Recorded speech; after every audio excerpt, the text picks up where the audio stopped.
Good day guys, today we're going to unbox the type89 base jabber sub-flight unit from Universal Century Gundam.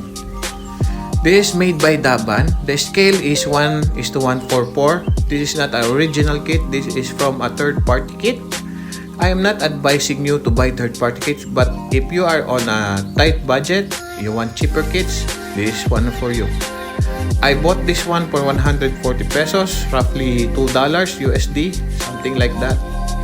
Or cheaper. This is what inside in the box. We have the manual. Seeing the art of the manual, they will show you a color guide.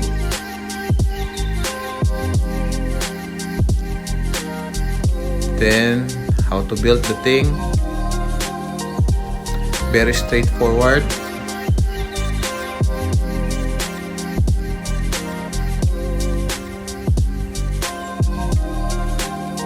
This is the what's inside the plastic.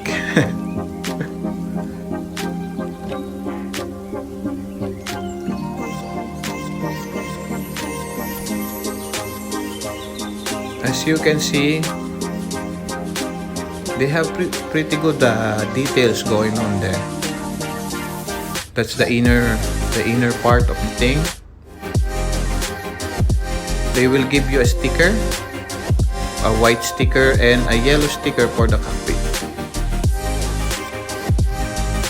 This is the outer part, the cockpit, some cover for the boosters,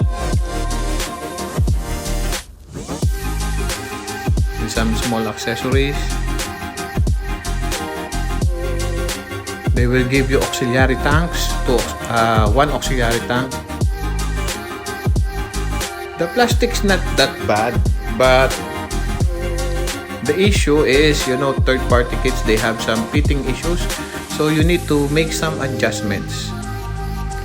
Thank you guys. Please like and subscribe, and I just want to thank my subscriber. I hit 33 subscriber now.